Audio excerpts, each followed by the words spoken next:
Swamiji has clearly defined what is known as tapas. According to him, if a person meditates for at least 12 hours a day, being in the state of samadhi, and does it every day basis, okay, only then it is called tapas. Until then, it is dhyana, meditation only. Okay. So let me repeat that again because this has to be clear to a number of aspirants. Swamiji has clearly defined tapas as a state where the aspirant does the meditation remaining in the state of samadhi. Meaning if the aspirant is not in samadhi, then it's not tapas. Okay. And that samadhi state should be continuous for 12 hours every day, at least for 12 hours every day. Okay. Only then it is considered as tapas. Now, incidentally, I just want to make a little correction in the language that Diana has used. We don't call that imposition. Okay. It's not that the guru imposes the tapas on the aspirant or on the disciple. Okay. The guru initiates the disciple into tapas. Just like the guru initiates the disciple or the devotee into dhyan, into meditation, the guru also initiates a few of his devotees or disciples into tapas. Okay, so it is also called initiation. But let me again clarify here. Most of us have been initiated into dhyan, into meditation. So we know what initiation into meditation is. But only a few devotees of Swamiji have been initiated into tapas by Swamiji. Okay, and so far, none of them have disclosed what exactly that initiation is. What does it comprise of? What actually happens? We don't know that, okay? But we know that Swamiji initiated them into tapas. Only after the initiation, they start doing the tapas, okay? Now, the next point is, she asks if it is necessary or a must for a guru to initiate a devotee into tapas. That is, should she be initiated into tapas by a guru necessarily? That is the question from her, okay? My answer is, I'm not really sure that it is necessary for a guru to initiate a disciple into tapas. We know that initiation into tapas can be done physically by the guru. Okay? Just like Swamiji has initiated his disciples. The first disciple that was initiated into tapas was a lady named Sringavraksham Swami. Her real name is Saraswati.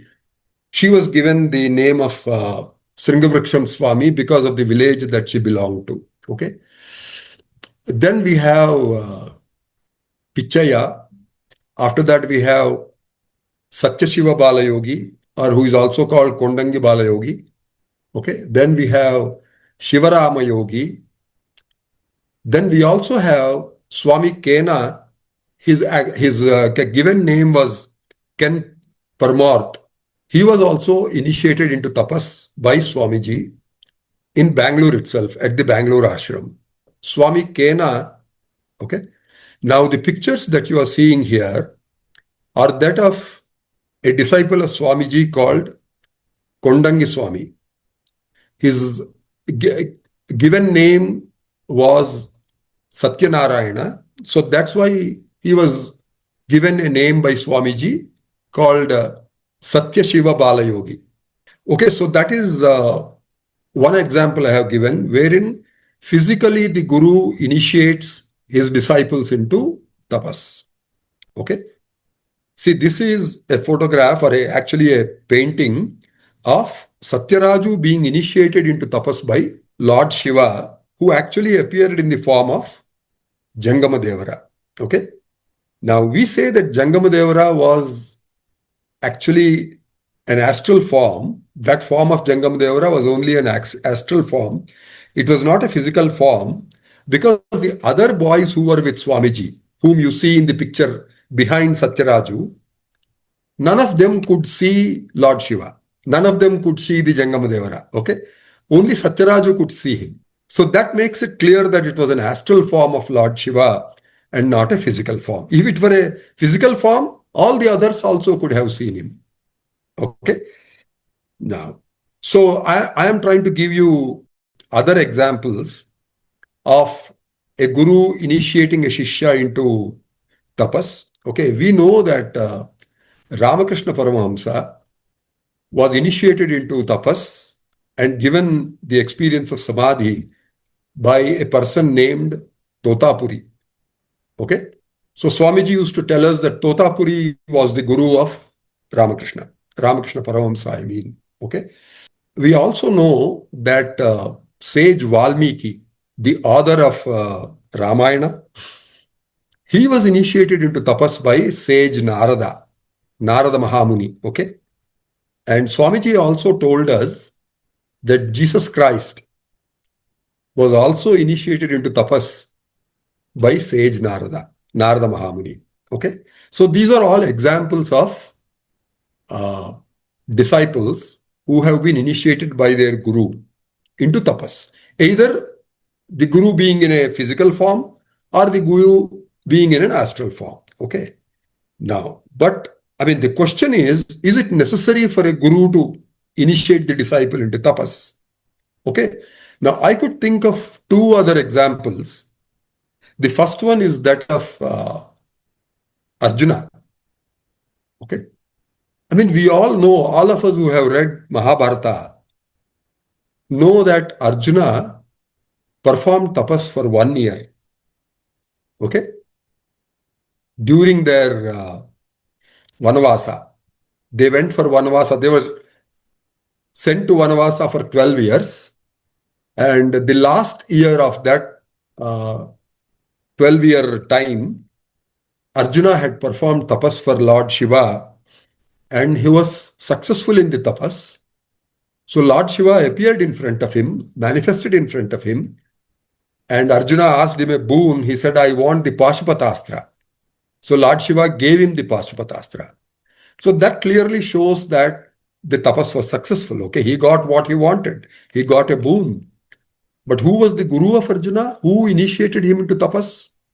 No, generally it is said that Krishna is the guru of Arjuna. I understand that. I know that. But is it mentioned anywhere in the Mahabharata that Lord Krishna initiated Arjuna into tapas? That 1 year tapas? I don't know that. Okay. Now, there is another example which came to my mind because Diana asked this question. That is of Gautama Buddha, whose name was actually Siddharth. We know that he performed tapas. Swamiji told us that he performed tapas for 5 years.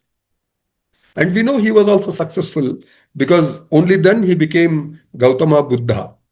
Now, who initiated him into tapas? I don't know that. Probably it's been erased from the records or from history. I mean, I don't mean written history, but like we have Ramayana, Mahabharata and all the Puranas and the Itihasas, I think that information is not available in Buddha's story. Or it is being covered up. They don't want to, accept that somebody else was a guru of Buddha, so somebody else was greater than Buddha. They don't want to accept that. That is my understanding. Okay. So those are the two examples I could think of wherein we don't know whether a guru initiated them into tapas, but they performed and succeeded in their tapas. Arjuna and Buddha. Okay. We know that a lot of people, I mean in the Itihasas, okay, in the Puranas, they have been initiated into tapas by a guru. Okay. Now, is a guru necessary? I don't know. Can a person do the tapas by himself without being initiated into tapas by a guru? I don't know about that. Okay. So if a person sits by himself and performs meditation in the state of samadhi for 12 hours a day, every day, does it become tapas without being initiated? I don't know the answer to that question. Okay, Pawan? Yeah.